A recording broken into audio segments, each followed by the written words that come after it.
Alleluia. Om Mani Padme Om. Allah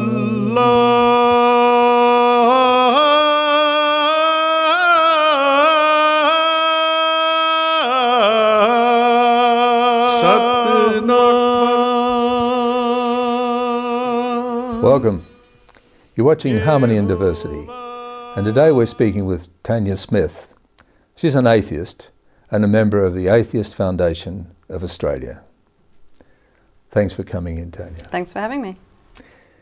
The format that we normally go through is to talk about your spiritual evolution, if you like. Or non-spiritual. Or non-spiritual, as the case might be. But we're talking about atheism. So can you just give a little potted view of what atheism means, just in your own words? In its simplest sense, atheism is just the absence of belief in any gods or the supernatural. Okay. Well, that's straightforward. And as we discuss it, I'm sure it'll become clearer. Sure. Born into what sort of a family? Religious family? No, my family was pretty indifferent on the topic of religion.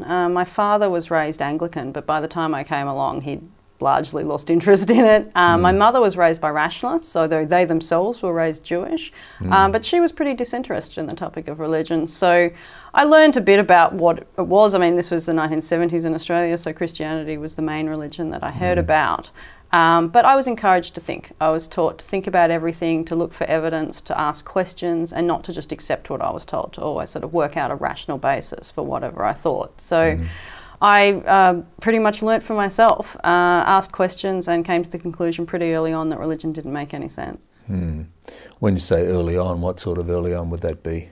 Sort of 6, 7, 8 kind of age. I remember when I was about 7 being asked by a neighbourhood child, do you believe in God? And I understood enough at that time to understand the basics and what they were asking me, and I said no. And they said, well, you're going to die before you're 21. And I remember thinking at the time, well, you know, that doesn't sound right. And I'm well past 21, so clearly it wasn't right. I mean, it didn't particularly bother me, but I now look back and actually think, well, you know, who was the person who placed that thought in my neighbour's head? You know, who made them think that their friends were going to die? That's actually a really awful thing to tell a child. But so for me, no, I wasn't raised to be religious. I wasn't raised to be an atheist. I was just raised to think and ask questions, and then it was left to me pretty much to work it out for myself. Right. And that's clearly grown a lot out of your mother, really, from the rationalist background of... I think so. I mean, I grew up in a, you know, shall we say, traditional household where my father went to work, my mother was home with the children, and so she was the greater influence on my life, and she was very much into stimulating your mind and making sure that you asked questions and that you thought about things. And so I applied that process to everything, you know, to politics as you grow up, to social issues, to things like that. And religion was just one more thing in that category. It was an idea about how the world works.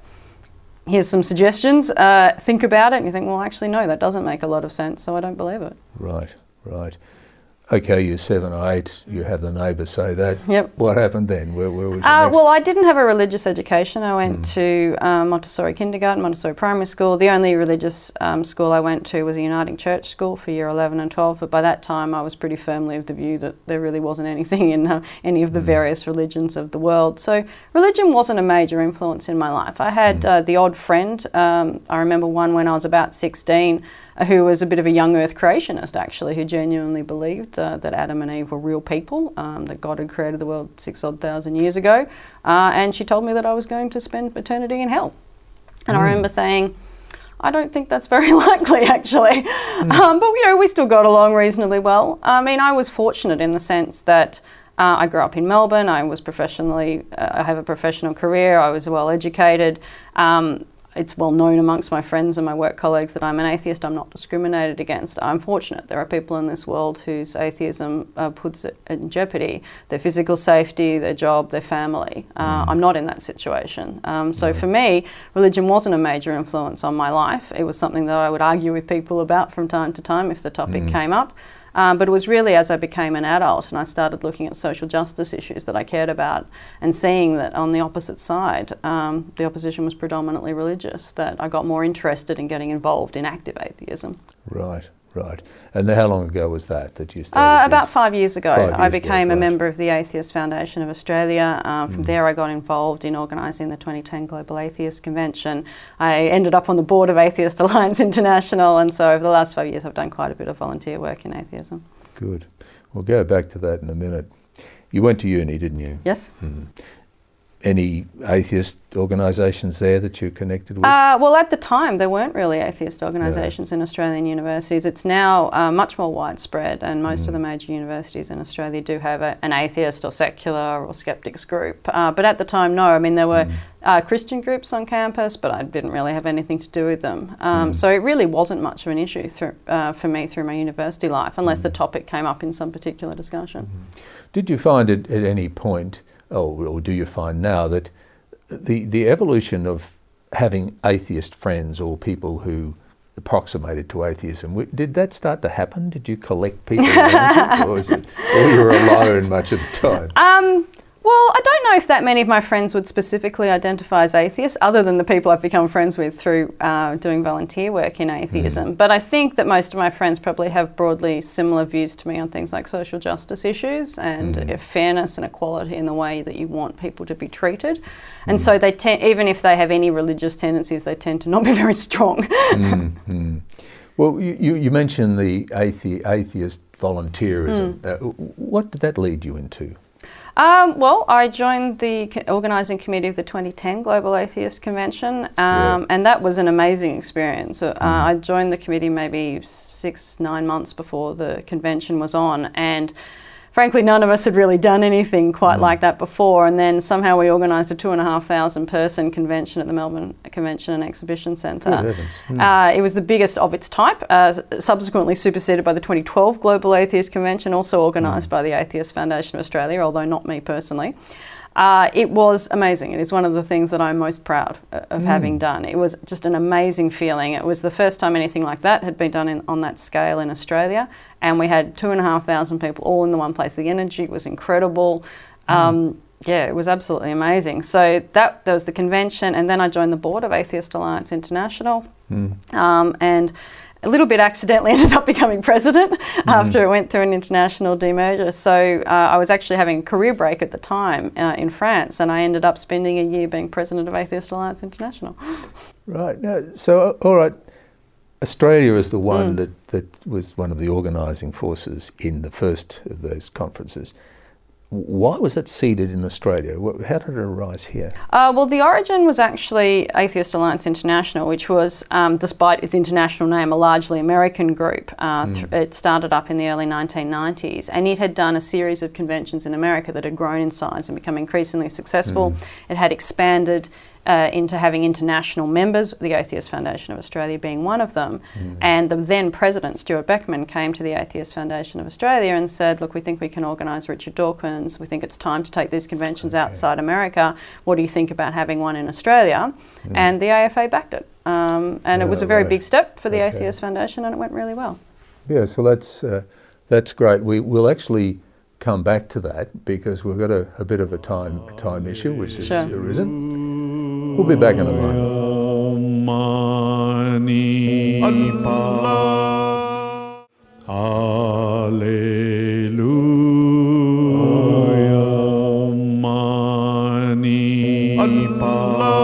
Welcome back. You're watching Harmony and Diversity, and we're speaking with Tanya Smith. Tanya's an atheist, and she's a member of the Atheist Foundation of Australia. We're talking about the convention that you were part of organising, and this is always a question with that type of thing. What were the sort of key outcomes? Were there any key outcomes from it? I think the most important thing is that it raised the topic of religion in Australia and its role in public policy. I think one of the positions that religion has, which is of great advantage to it, is that it's privileged, and people don't feel that it's rude to challenge it. This put up the idea, it got everybody together, they had a great time, but it gave people the courage to stand up and say, yes, I'm an atheist, and I'm willing, religion's just an idea, I'm willing to question it, I'm willing to probe it, I'm willing to critically analyse it and see what's there. And when it does harm, I'm willing to point that harm out. And so I think there's a huge sense of community in people coming together and having a huge amount of fun over a weekend in an event like that. It created a huge buzz in the community. And it was so successful that it went on to the 2012 Global Atheist Convention, which had 4,000 people and was even bigger. It was an amazing event. So I think that's probably the most important thing. It provided a community event for everybody, and it raised the issues. It was all across the newspapers, people talking about these issues. And I think that's one of the most important things. Religion has a privileged place in our society, and it's really important that we start talking about that and people recognise the influence that religion has, and not just accept that influence, not just say, oh yes, it's fine that religion influences our laws, but critically analyse them and try and get back to saying, look, you can have your religion, but it shouldn't affect the laws that affect everybody else. And so really we should get back to laws that are based on reason, evidence and compassion, and just leave religion to people's personal positions if that's what they want to have. Reason, evidence and compassion. So that's another key plank of the atheist approach. Well, it certainly is for me. I mean, I care very much about social justice issues. I think one of the things that comes from being an atheist is, you know, this is your only life. This is it. And I think I and many atheists want to get to the end of our lives and be happy with what we've achieved. Yes. And some people see that as a negative position, that there's nothing, no hope, nothing to live for, no grand purpose. And no, I don't think there is any grand purpose. I don't think the universe cares very much at all, indeed, about what I do or what people do. But what that does do is give you the freedom to create your own meaning. So people find meaning in their families, in their children, in their dogs, in chocolate, in wine, in walks on the beach, in volunteer work. They create their own meaning. And they live very rich and satisfying lives because of it. There's a fantastic quote from Ayaan Hirsi Ali, which says, and I'm paraphrasing, but it goes along, death is certain, replacing the siren song of paradise and the dread of hell. That means life on this earth, for all its beauty, pain and mystery, is to be lived more intensely. We stumble and we get up. We feel loneliness, pain, joy and love. There is nothing more, but I want nothing more. And it's a beautiful quote. Yes, yes it is. And I want nothing more on that basis. There seems to be a thrust of ethical principles sitting behind it. What are the key ethical principles that sit behind atheism? Are they listable in any identifiable way? Well, atheism, like I said, in its simplest form, is just the absence of belief in a God. So that doesn't tell you what to think, but it tells you to think. And so we are social creatures. We've evolved in a group. We've evolved to be cooperative. And so when I look at it, I think at the very basis you've got the golden rule, which predates Christianity and many other religions, of the do unto others as you have done to you type thing. And so I think the basic principles of kindness, of compassion for your fellow creatures, of desire to live in harmony, of fairness, of kindness, of simply being nice to people is really as simple as it gets, and trying to be a good person, trying to make a positive contribution to society. I think these are the things that I value. These are things that many atheists value. They're obviously the tenets of principles that a lot of theists would value as well. They're also humans. Yeah, that's right. It's common ground. So you've alluded to the fact that religion has a privileged place. Elucidate that a bit. Well, I think there are some views that are quite harmful in society that seem to have more credence when they're a religious view. So if you say, well, I don't think gay couples should be able to get married, I expect you to have a reason for that. You're talking about legal discrimination against our fellow citizens. But somehow if you say, well, my religion, my God says that gay couples can't get married, somehow that's a view that I'm supposed to respect. And I don't respect that view. That's a harmful view. There are people who want to get married who can't, who are told that that simply for who they are, it's okay to be legally discriminated against. Now, I don't mind if churches, mosques and synagogues don't want to marry same-sex couples. I don't think they're right, but I respect that, you know, it's your house. If you don't want to marry those people, that's fine. But we're talking about legal discrimination here. We're talking about people who pay taxes and are part of society and deserve equal protection under the law. That is one of the basic principles of a fair society. But somehow I'm supposed to respect that view just because it's backed up by an old book or by a particular interpretation of a book. And I don't respect that view. I respect the right of someone to have that view, but I will argue with that view because it is harmful. It is discriminating against our fellow citizens. It is an attitude that contributes to the higher rates of suicide and depression among the GLBT community, and it's not fair. It's simply not being nice to people. And that's the best we can strive for, is to try and do good in the world.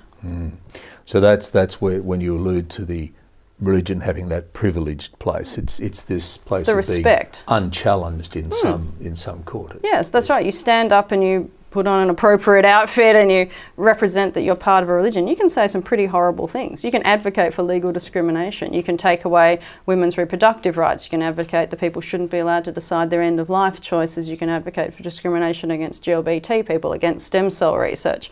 Lots of different areas where you're advocating views that are actively harmful to members of the population, and yet you cloak it in religion and it's somehow more respectable.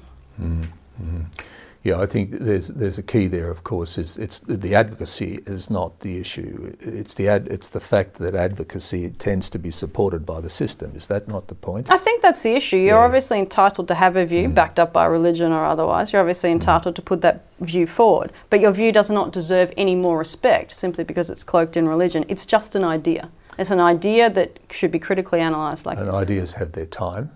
And we're out of it for the moment. Well, some ideas have never really been a good idea. We'll be back in a moment.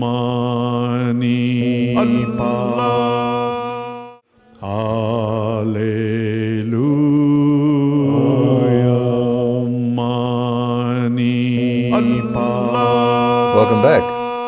You're watching Harmony and Diversity. We're speaking with Tanya Smith. She's an atheist and a member of the Atheist Foundation of Australia.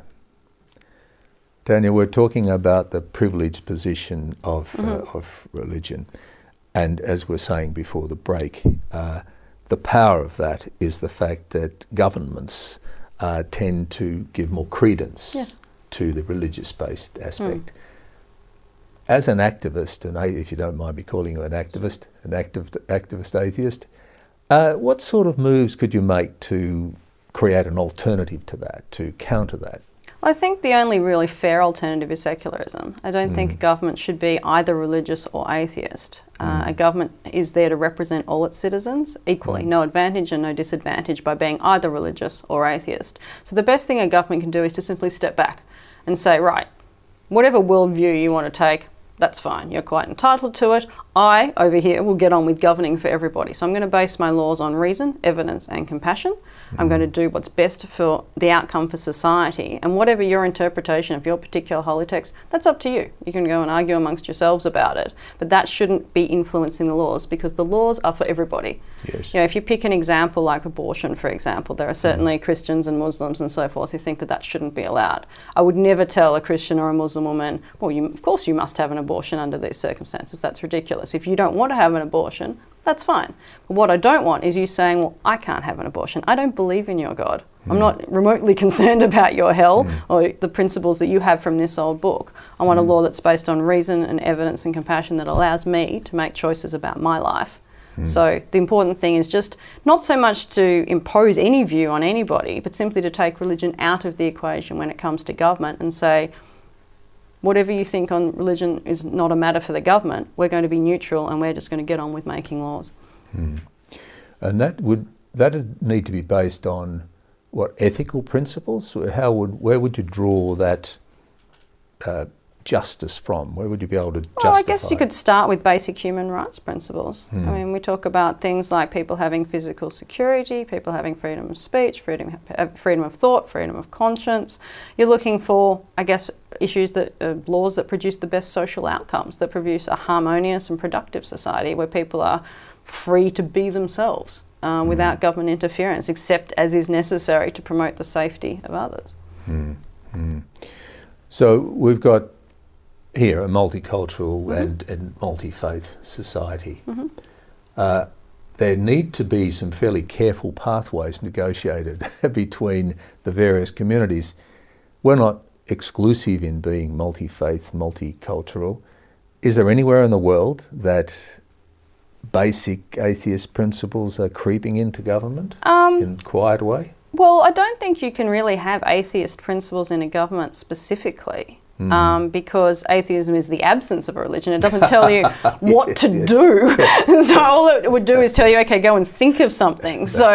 You have to use, again, reason and evidence to try and come up with the laws are. I mean, I think if you look at, the Scandinavian countries tend to be looked to as the best examples of places that are broadly secular, take a step back and just say, well, you get on with things and we're going to provide a social welfare system and provide that sort of sense of government separation from the religious process. But I'm not sure there's any place you could point to that's got it completely right. No, I'm sure you're right. There's a movement at the moment, and I think it's, what's it called, the Sunday groups or the Sunday meetings?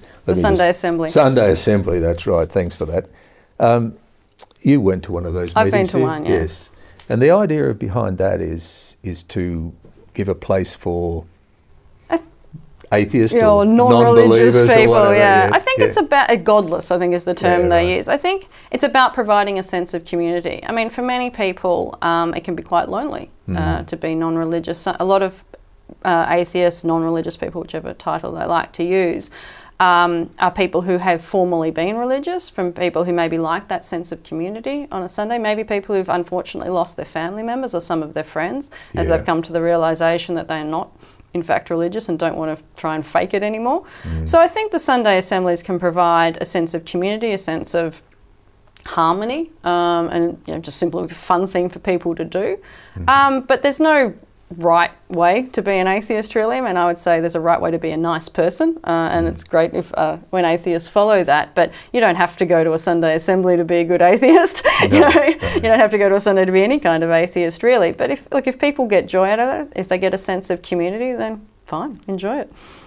One of the points that in our previous discussion was about the fact that you don't have a text. No. You have no atheist text as such. What's the criteria, what's the matrix against which you as an atheist go, I'm being a good atheist or I'm being a bad atheist? Well, I suppose at the simplest level, it's just, do I believe in a God? No, okay, tick. I'm an atheist. But I think if you want to take it one level higher, I think being a good atheist is about promoting good social justice outcomes. I think it's about removing the places that religion has done harm, and particularly things like women's rights, LGBT rights, voluntary euthanasia.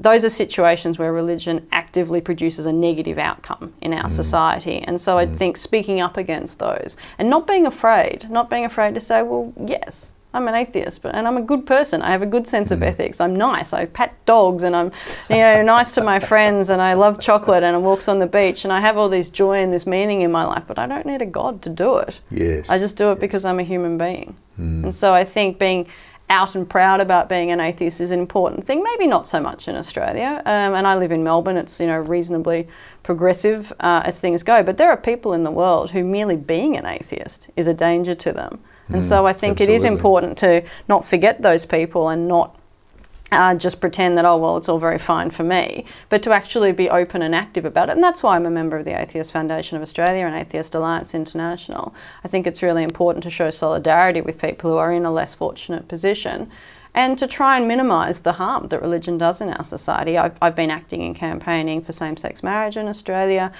for women's reproductive freedoms, against special religious instruction in Victorian schools. I think these things are important. They influence the society that we all live in, and I want the society to be better. It's my society too. Tanya, thank you so much. You've elucidated atheism and secularism very, very clearly. So we will talk about this some other time. Great. Okay. Thank you very much for watching. Next week we'll be back with another interview. Baha'u'llah,